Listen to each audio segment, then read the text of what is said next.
Salam damai sejahtera Bapak, Ibu, serta saudara-saudari semua. Untuk mengawali renungan tentang firman Tuhan ini, mari kita bersatu di dalam doa.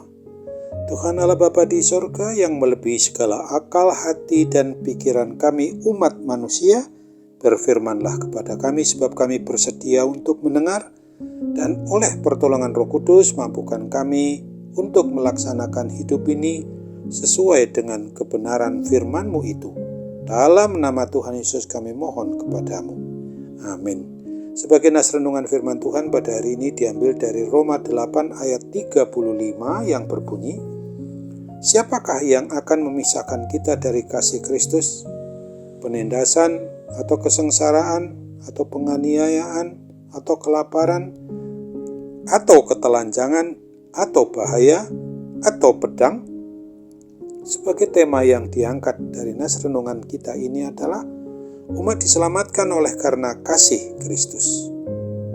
Mari sadarilah dengan sungguh-sungguh bahwa Tuhan kita Yesus Kristus sangat mengasihi kita umatnya.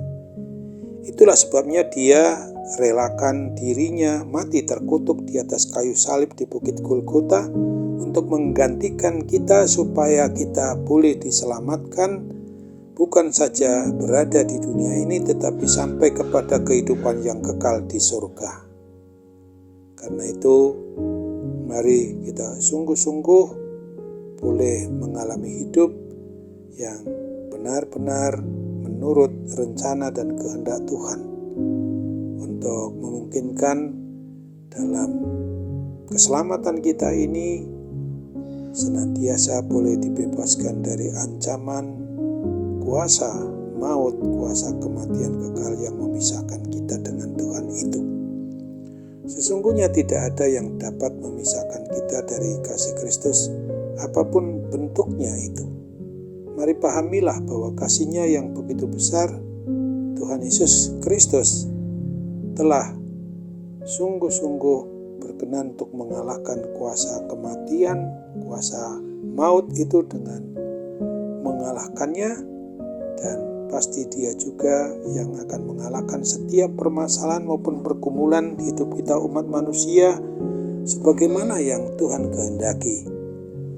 Seberat apapun pergumulan permasalahan yang kita hadapi itu.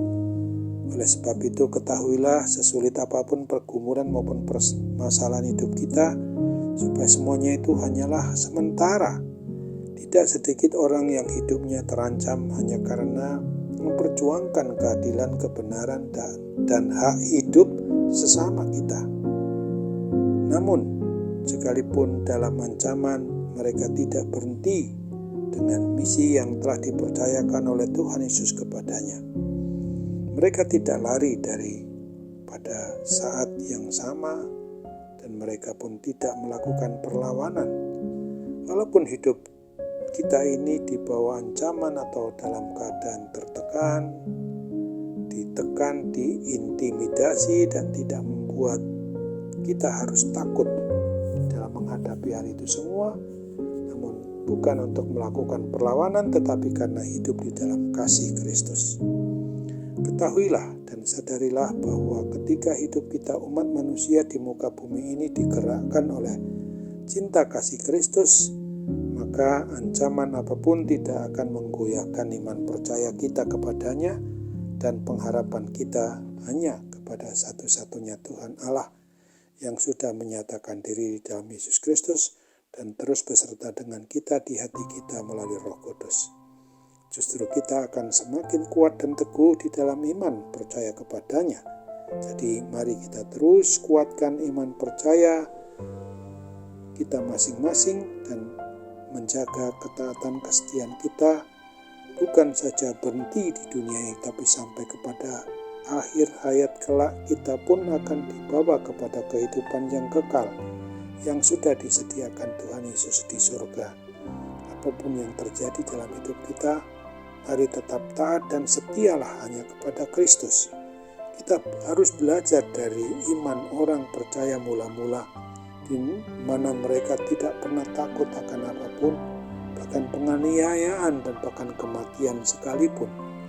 Oleh karena Kasih Kristuslah yang menguatkan dan memampukan kita umat yang memang sudah mengaku beriman percaya kepada Kristus. Setiap pribadi kita umat yang memang beriman, yang memang percaya kepada Kristus harus memahami betul bahwa penindasan, aniaya, bahkan pedang yang hendak membunuh kita sekalipun tidak dapat memisahkan kita orang yang sudah menetapkan hati, akal pikiran kita tetap beriman percaya kepadanya. Bagaimanakah dengan kita orang yang beriman, yang percaya di zaman ini? Kiranya kita pun sama seperti mereka. Kiranya Roh Kudus juga menolong dan memampukan kita untuk tetap hanya mengandalkan kuat kuasa dari pertolongan Tuhan Yesus Kristus saja. Ingatlah akan firman Tuhan sebagaimana yang ditulis oleh Rasul Paulus di dalam kitab Efesus pasalnya yang kedua, di ayatnya yang ke-8 sampai dengan ayat 10 ini. Sebab karena kasih karunia kamu diselamatkan oleh iman, itu bukan hasil usahamu tetapi pemberian Allah. Itu bukan hasil pekerjaanmu, jangan ada orang yang memegahkan diri. Karena kita ini buatan Allah, diciptakan dalam Kristus Yesus untuk melakukan pekerjaan baik yang dipersiapkan Allah sebelumnya. Ia mau supaya kita hidup di dalamnya. Amin. Mari kita kembali bersatu dalam doa.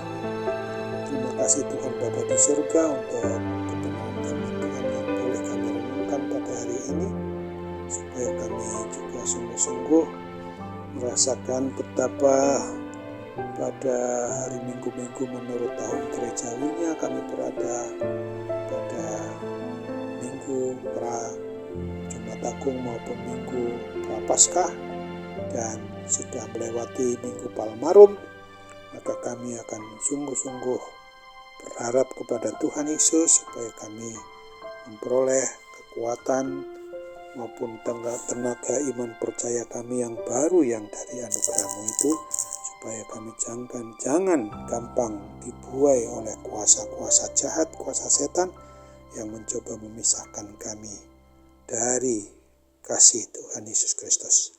Sekarang kami juga mohon apabila ada kuasa jahat, kuasa sakit penyakit mengganggu diri kami, tolong angkatlah itu semua, hancurkan dengan kuasa pemulihan dan penyembuhan yang Tuhan Yesus anugerahkan bagi kami. Dalam nama Tuhan Yesus kami mohon kepadamu. Amin.